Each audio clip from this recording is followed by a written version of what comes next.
Previous videos में हमने देखा था कि प्रोप्राइटी सिस्टम हिंदू पीरियड में, मुस्लिम पीरियड में और फिर बाद में ब्रिटिश सिस्टम में कैसे इवॉल्व हुआ। हमने बेसिकली ब्रिटिश सिस्टम की बात की थी कि एक नई एलीट जिनको जमींदार बोलते थे वो इमर्ज हुए, वो जनरेट हुए ब्रिटिश पीरियड में। ये बेसिकली जमींदार इंटरमीडिएरी होते थे जो बिचौलिए की तरह ब्रिटिश गवर्नमेंट और जो खेतों में काम करने वाले प्रोप्राइटर हैं उनको एक तरह से लिंक करते थे।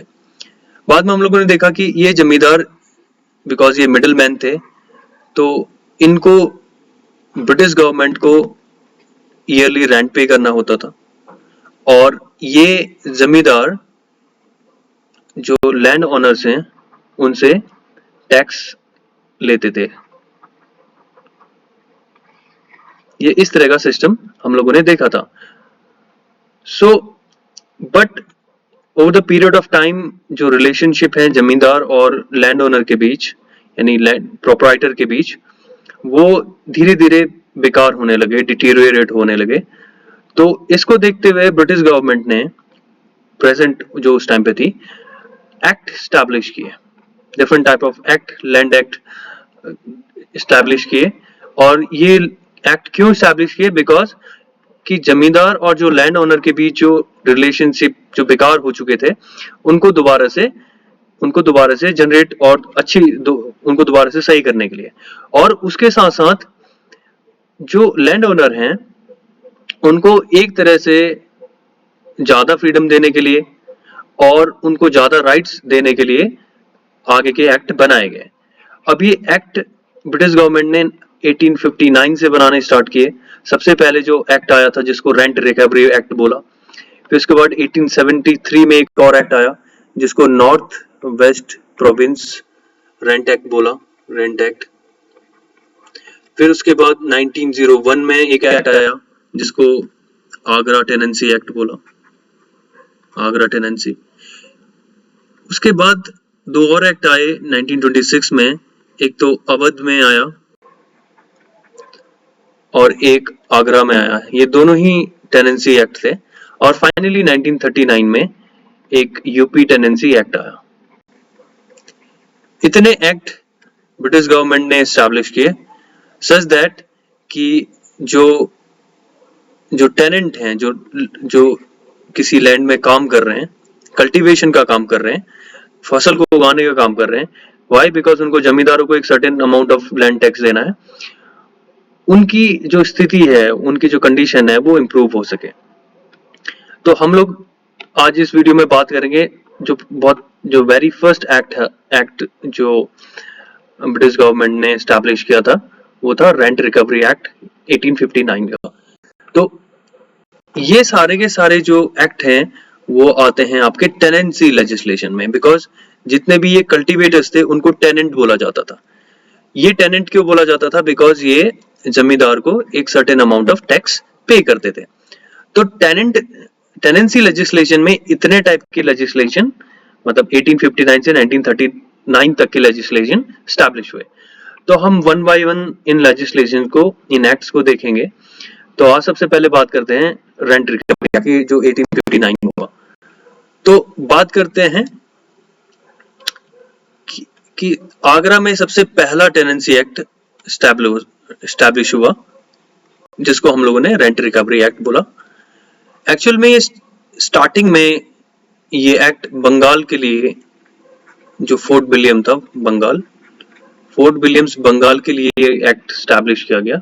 बट लेटर ऑन ये other part of British India, जैसे कि आपके नॉर्थ वेस्ट प्रोविंस हो गए और सेंट्रल प्रोविंसेस हो गए, उस टाइम में ये ब्रिटिश गवर्नमेंट का पार्ट था। तो नॉर्थ वेस्ट प्रोविंसेस में आगरा और अवध ये सब आते थे, और सेंट्रल प्रोविंसेस में भी काफी स्टेट आते थे जो हम लोगों ने प्रीवियस वीडियोस में देखे थे। तो इन सभी में ये रेंट रिकवरी एक्ट स्टैब्लिश हुआ। बट फर्स्ट ऑफ ऑल ये आगरा में स्टैब्लिश हुआ। अब ये बात स्टैब्लिशमेंट की हो गई, लेकिन बात ये थी कि ऑब्जेक्टिव क्या था इसका, मेनली ये क्यों स्टैब्लिश किया गया था। तो ये लैंडलॉर्ड्स और टेनेंट्स के जो राइट्स हैं, आई एम सॉरी, मतलब जो टेनेंट्स के राइट हैं, टेनेंट्स मींस जो लैंड है उसका जो ओनर है उसको लैंडलॉर्ड हम लोग बोलेंगे, और उसमें जो कल्टीवेशन का काम करता है उसको टेनेंट बोलेंगे।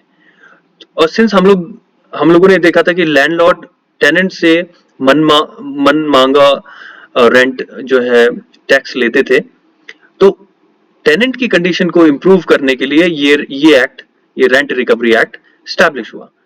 लेकिन बात ये आती कि इसका आउटकम क्या हुआ, कि क्या ये जो एक्ट स्टैब्लिश किया गया वो अपने ऑब्जेक्टिव में, अपने एम में सक्सेसफुल हुआ?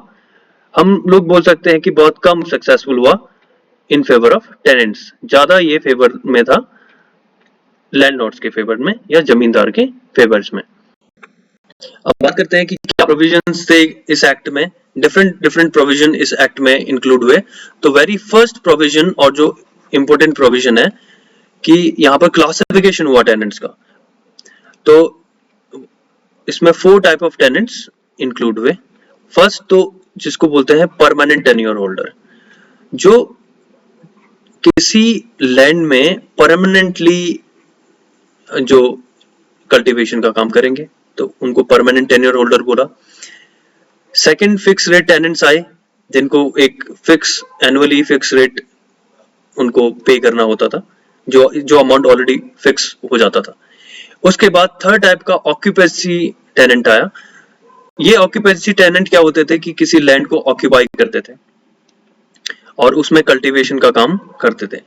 और इसमें ऐसा था कि 12 इयर्स तक अगर कंटिन्यूअस पोजेशन हो गया, यानी अगर कोई भी टेनेंट है और अगर किसी लैंड में वो 12 इयर्स तक कंटिन्यूअस कल्टीवेशन करता रहा, तो ये बाद में इसका ओनर बन जाएगा। हम लोग देखेंगे इन फर्दर लेक्चर्स में कि 1 by 1 इनका डिटेल्ड डिस्क्रिप्शन क्या है। टेनेंट्स एट विल ये देखेंगे, और लास्टली हम लोग देखेंगे नेक्स्ट के जो एक्ट थे इसमें टेनेंट एंड विल का नेम चेंज हो जाता है और नॉन ऑक्यूपेंसी टेनेंट इनको बोला जाता है, टेनेंट एंड विल। तो ये फर्स्ट क्लासिफिकेशन हो गया टेनेंट्स का। 4 टाइप के क्लासिफिकेशन इसमें हो गए। सेकंड हम लोग बात करते हैं कि जो रेंट लिया जाएगा वो फेयर होगा, और पट्टास या लीज में लैंड ग्रांट होने लगे। उसके साथ साथ एक इंपॉर्टेंट बात इस एक्ट में ये थी कि कुछ भी अगर रेंट के एक्सेस में हो तो उसको नहीं लिया जाएगा, और रेंट अनलॉफुल मीन्स से भी नहीं लिया जाएगा। तो अगर कोई रेंट फिक्स है तो ना तो आप एक्सेस में रेंट ले सकते हैं, मतलब लैंडलॉर्ड, और ना ही अनलॉफुल मीन्स से उस रेंट को एक्सटॉर्ट कर सकते हैं। मतलब एक्सटॉर्शन और एग्जेक्शन दोनों ही इस एक्ट ने मना करी। फिर फोर्थ एक्ट में इम्यूनिटी आई, ejectment of land by landlord, यानी लैंडलॉर्ड अपनी मनमर्जी से किसी भी कल्टीवेटर को, जिसको हम लोग टेनेंट बोलते हैं, वो लैंड से इजेक्ट नहीं कर सकता था। यानी ये इम्यूनिटी मिल गई टेनेंट्स को इस एक्ट के अकॉर्डिंग। बट क्या ये एक्चुअल में एक्ट सक्सेसफुल हुआ जो प्रोविजन इस एक्ट ने प्रोवाइड कर रखे थे? तो हम लोग देखेंगे कि क्या मेन ड्रॉबैक्स या क्या डिफेक्ट्स थे इस एक्ट के। फिफ्थ बात है resumption. Resumption is simply the act of resuming, किसी चीज को दोबारा से स्टार्ट करना, रिजम्पशन। तो कुछ ऐसे ग्रांट्स जहां पर रेंट नहीं देना पड़ता था, रेंट फ्री ग्रांट्स, वो भी रिज्यूम होने लगे इस एक्ट के अकॉर्डिंग। सिक्स्थ हम लोग बात करेंगे एक्सक्लूसिव जुरिस्डिक्शन की। रेवेन्यू कोर्ट्स को इन मैटर्स में एक्सक्लूसिव जुरिस्डिक्शन मिल गया। एक्सक्लूसिव जुरिस्डिक्शन का मतलब क्या है कि इस तरह के जो मामले हैं वो रेवेन्यू कोर्ट में ही सबसे पहले सुने जाएंगे, या रेवेन्यू कोर्ट ही ऑथराइज होगी ऐसे मामलों को सुनने के लिए। तो यहाँ तक हम लोगों ने प्रोविजंस की बात कर ली इस एक्ट में क्या थे। अब हम लोग इस एक्ट के डिफेक्ट देख लेते हैं, क्या डिफेक्ट था। तो पहले अगर हम लोग देखेंगे, सपोज कीजिए लैंड अगर कोई है, तो लैंड में ये कल्टीवेशन का काम करेगा टेनेंट। ये टेनेंट, दिस इज टेनेंट, ये कल्टीवेशन का काम करेगा। और ये जो लैंडलॉर्ड है, लैंडलॉर्ड, ये क्या काम करेगा? ये एनहेंसमेंट का काम करेगा। एनहेंसमेंट का मतलब क्या है? सपोज करो 100 रुपीज इस ईयर के लिए रेंट डिसाइड किया गया, तो ये लैंडलॉर्ड नेक्स्ट ईयर के लिए 150 रेंट एनहेंस कर सकता है। मीन्स 50 रुपीज, 100 से 150 मीन्स 50 रुपीज का एनहेंसमेंट कर सकता है। तो ये राइट लैंडलॉर्ड के पास था।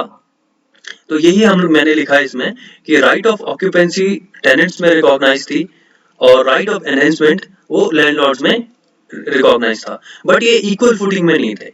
इक्वल फुटिंग का मतलब क्या है कि लैंडलॉर्ड अपनी मर्जी से इस रेंट को बढ़ाया जा रहा था, बट ऑक्यूपेंसी जो राइट है, मतलब इस लैंड को ऑक्यूपाई करने का जो राइट है, वो टेनेंट को उतनी आसानी से नहीं मिल पा रहा था जितनी आसानी से लैंडलॉर्ड अपने रेंट को एनहेंस कर रहे थे। तो क्या डिफिकल्टी हुई? ये रायत मैंने लिखा है, कल्टीवेटर्स को रायत भी हम बोलते हैं। तो कि जो रायत से, ये जो रायत हैं, उनको अपने ऑक्यूपेंसी राइट को स्टैब्लिश करने में डिफिकल्टी होने लग गई। वाई? मैंने आपको बताया था 12 ईयर अगर कोई भी कल्टीवेटर या टेनेंट, या जिसको हम लोगों ने यहाँ रायत बोला है, अगर वो कंटिन्यूअस पोजीशन में रहे किसी लैंड के, तो उसको उस लैंड का ऑक्यूपेंसी राइट मिल जाएगा। बट ये लैंडलॉर्ड क्या होते थे कि 12 ईयर से पहले ही पहले उनको एक लैंड से इजेक्ट कर देते थे। तो इससे क्या होता था कि ये अपनी राइट ऑफ ऑक्यूपेंसी स्टैब्लिश नहीं कर पाते थे। अब यहां पर देख लेंगे कि जो जमींदार है, फॉर एग्जाम्पल अगर जमींदार ने ये रेंट इंक्रीज कर दिया 100 to 150, तो ऑब्वियसली ये टेनेंट सू कर सकते थे कोर्ट में। तो मोस्टली जमींदार सू होते थे for the enhancement of rent. तो यहां तक हम लोगों ने देखा कि 1859 के इस एक्ट में, रेंट रिकवरी एक्ट के क्या प्रोविजंस थे और क्या डिफेक्ट थे। अब हम लोग फर्दर वीडियोस में नेक्स्ट एक्ट्स की बात करेंगे।